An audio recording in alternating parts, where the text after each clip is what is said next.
wonderful law enforcement professionals. Chief Terry Story is with us, as well as Lieutenant Austin Lill, and our Director of Law Enforcement, Carl Harold, from the Florida Gaming Control Commission.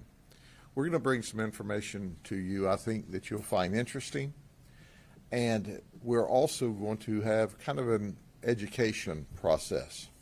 When you look to see these gaming machines behind me, I want you to understand that each and every one of them are illegal.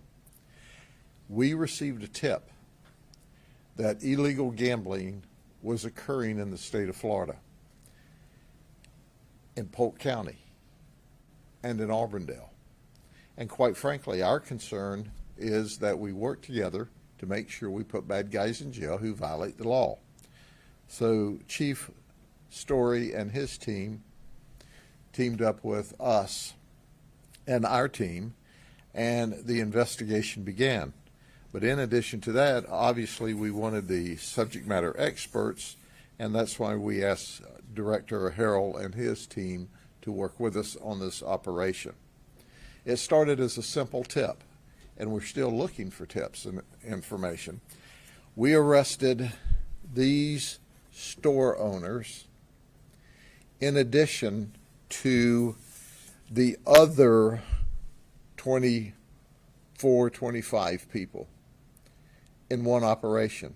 We executed at 12 locations. We served 11 search warrants. 11 of the places were convenience stores. One of them was a truck stop. We seized 48 illegal machines, just like the ones you see here today. Now, there are going to be those who say, well, gambling's not that big a deal and everybody can gamble.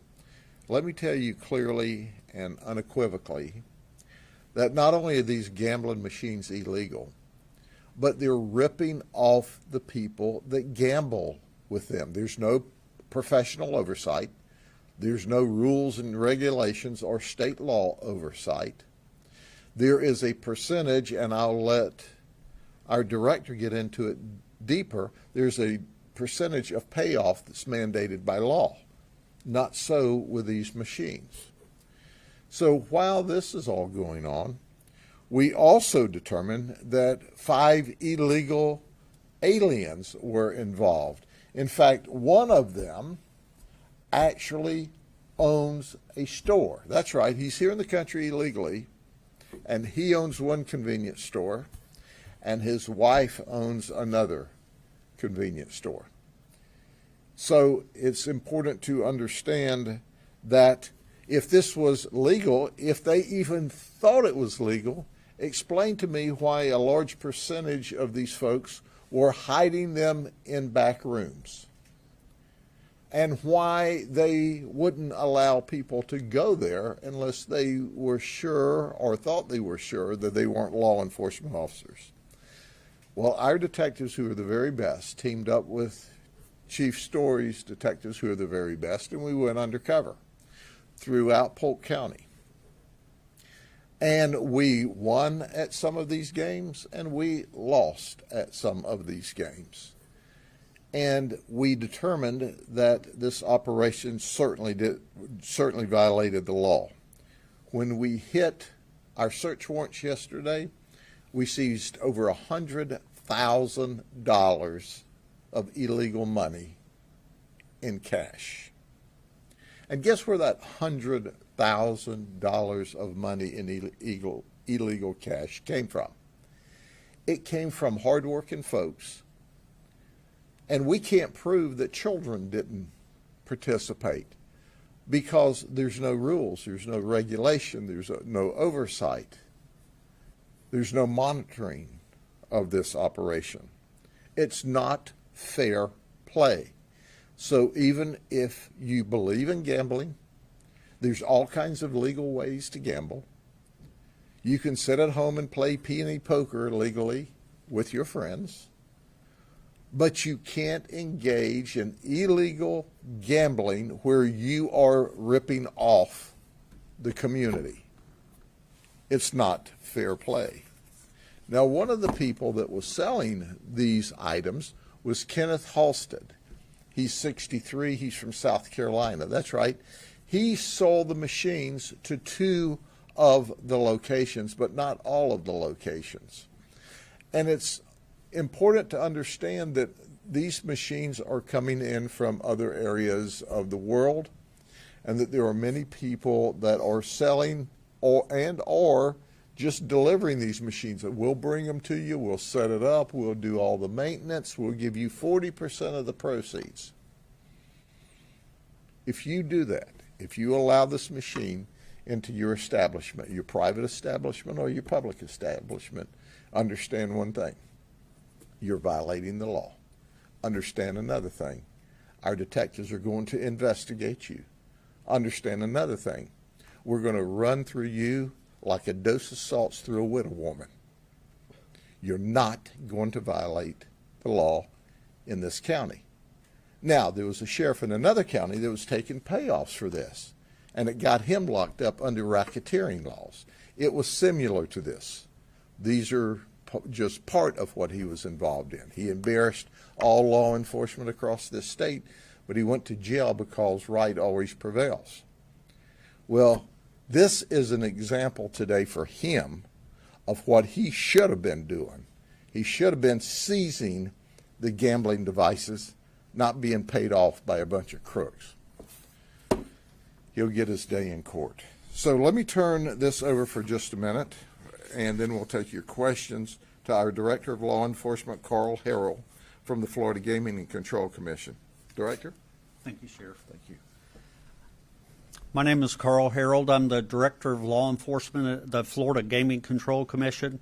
First, I want to thank the Sheriff and Chief Story for the partnership that we have with them, the fantastic law enforcement professionals that they have working for them, and the fantastic work they've done. We appreciate this opportunity to be a part of this and help eradicate all these illegal slot machines and other gambling devices that are across the state of Florida. Much like what the sheriff has said, these machines are illegal. If there are only 8 locations that are regulated by the state of Florida where you can actually play slot machines, and those are 4 in Broward County and 4 in Miami-Dade County. If you see devices like these anywhere else except at those 8 locations and on tribal property, you are witnessing something that's illegal. Please do not participate in giving your money away to these individuals because the odds are not in your favor. There are no player protections. You're going to lose, and you're going to devastate your family. We get reports all the time in Tallahassee at our office of people that have had family members who can't seem to stay away from these locations, and it's having such a negative effect on family where they're unable to take care of their children, unable to pay rent, and these devices are nothing more than the greatest harm you could do to your family. So stay away from them. These locations are also a connection with crime, secondary crime. We've had armed robberies. We've had murders across the state taking place at these locations. They're not a good place for you to be if you want to stay safe. And then lastly, if you're a business owner and you're renting to these individuals, you're breaking the law as well, and you need to stop renting property to folks that are running these types of machines. So that's pretty much all I wanted to say. Thank you, Sheriff. Chief Story said he would just stand there and support me today, but Chief, it's a safe bet that they're going to jail if they violate the law and illegally gamble. So listen, here's a word to the wise. If you're any place in the state of Florida, and particularly in Polk County, and you're tied up with anybody who's leasing, loaning, giving you this for free money, get rid of it today, because if we get there, it's a safe bet you're going to jail. And it's a safe bet we're going to take the instruments. And it's a safe bet that we're going to take the money. It's against the law. Now, There's always a few village idiots that think we ought to be doing something more important. Well, I can tell you this. When you don't deal with quality of life crime, other crimes follow. And I think the director made that abundantly clear. Robberies, murders, assaults. So this is quality of life crimes here that we're solving. Okay, any questions? Sheriff, are any of these locations affiliated with one another, or are they all? Well, for example, there are two locations, Maria Pedro de Tiena, Guatemala, and Mario Vegas Garcia de Tiena, Guatemala in North Lakeland, and Juanita are related. Those two are, but the others are independent operators. And quite frankly, what happens is someone like Kenneth comes in and he says, hey, if you'll let me put these machines in your store for free, won't cost you a penny, we'll give you 40% of the proceeds or 35% of the proceeds. And they think, well, heck, it'll bring customers to the store to spend other money. I'm going to make money off of their gambling, whether they know it or not. These gambling machines that are illegal are rigged up, so your winning odds are low. Your percentage of return is low. You're being ripped off as a gambler. So even if you like to gamble and you do this, guess what? You lose. You lose. Bad odds, but great odds that we're going to arrest you. And the investigation's still ongoing.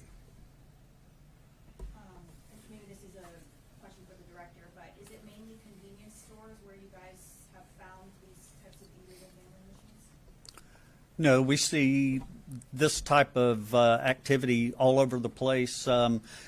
It could be in convenience stores. It could be in bars or taverns. We're seeing them there. We're seeing full-fledged illegal casinos in many parts of the state where there's no other business other than illegal gambling going on, and those locations are typically in strip malls or other types of locations, and those folks may have up to 200 or 300 machines in there operating. So it's a problem that has found its way in every facet of the state of Florida, and it's just wherever there's an opportunity, these folks try and leverage that. How do you stop it? Well, the solution is a multifaceted type of solution in that, like these folks with the convenience stores, we're working with alcoholic beverage and tobacco at the state level to put their license under threat, or at least reevaluate it, because you can't serve up illegal products and at the same time expect the state of Florida to allow you to sell regulated products. We are looking at ways to inform the folks that actually own the properties and are doing the renting and leasing and those things like that, and try to inform them, but also they have a responsibility as well to stop renting to these locations and help on that side of it. There are distributors all across the state. Some are from outside the state that are bringing these machines. These machines are not made local. They are arriving from overseas. They're arriving from other states illegally. So the complexion of this problem is quite broad, and we're trying very diligently to try and approach it in every way. Last question. So are any of their licenses going to be revoked, or Which licenses? the liquor licenses at any of these? So I couldn't speak to that. I do know that we have a relationship with alcoholic beverage, and they recently sent an email to all of their licensed individuals about 3 or 4 weeks ago, saying that if they had illegal slot machines within their businesses, that they could be subject to having their license reevaluated and determine if they could keep it or not. So kind of in a roundabout way, to answer your question, we will pass these names on to Alcoholic Beverage and Tobacco and let them take the steps that they deem necessary. Was Halstead here, Sheriff, or was he in South Carolina? And what's his criminal background? Halstead actually showed up at one of our locations, and that he sold these machines in Tennessee. And so he has worked, that we know, toward this all over the Southeast. And he was dealing with some of these folks, Maria or Mario's family in Tennessee, and they referred him down here to these folks. So he was selling in Tennessee and he was selling here. Here's what's important to remember. Yes, we're going to report every one of them to alcohol, tobacco regulation, and I expect that our alcohol, tobacco regulation department will take aggressive action toward these folks. If they don't, I'll be talking about them, because this is no plain matter. And if you're allowed to get away with crime, you commit crime. And in addition to that, I'm also going to the lottery bosses.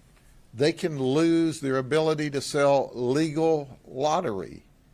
And certainly there's a penalty there. So it's not just that they were running a gambling house. It's not just those criminal charges, but they can lose their ability to sell legal lottery. They can certainly lose their ability to sell alcohol.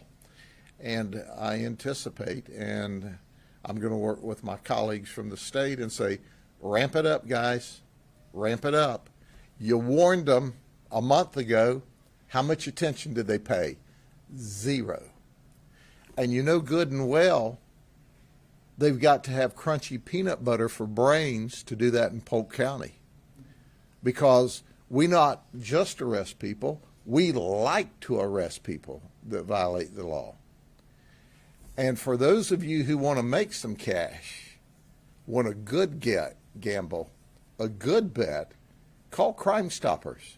When you call Crime Stoppers and put us onto more of this illegal activity, we'll pay you cash. You don't even have to put any money up front. You get to stay totally confidential. So you get cash, and we'll go put more people in jail and take more machines. And then if you like to gamble, take that cash and go over to the Seminole Hard Rock, where it's legal to do this. What is going to happen with the illegal aliens in this case? They have a hold placed against them, and when they finish answering to the criminal charges, they'll be deported from the country. There's one from Bangladesh, one from India, two from Mexico, and I believe one from Guatemala. Okay? Thank you all very much. And remember, it's a safe bet you'll go to jail if you do this in Polk County. Chief and I will guarantee it. Polk County Sheriff Grady Judd there. Also, you see Carl Harold, the director of the Florida Gaming Control Commission, announcing this illegal gambling ring bust in Auburndale. They called it Operation Bad Odds. Arrested about 30 people, 6 of them store owners, 24 others arrested as well, several of them illegal immigrants, according to the sheriff. They said they seized 48 illegal gambling machines. Some of them you saw in that shot from inside the sheriff's office. Also seized $100,000 in cash. This was an undercover operation. They say these people running these that were part of this ring, running these stores that had these machines in the back room. They said they were ripping people off because they're not subject to regulations or oversight or anything like that. Said the odds were certainly not in people's favor. So that's $100,000 that was lost by people really not having fair play or fair chances to win out either. So the sheriff announcing the number of arrests, also saying all of this started with a tip and encouraging folks to submit similar tips to them as well. We are going to take a break here on Fox Local, but we've got more Fox 35 News Plus to come here in just a few minutes. We are still waiting for the Anthony Shea hearing to continue. That's expected to get back underway in a few minutes. A number of other things that we are tracking this afternoon as well. So keep it here on Fox Local, and we'll be right back with more Fox 35 News Plus after this.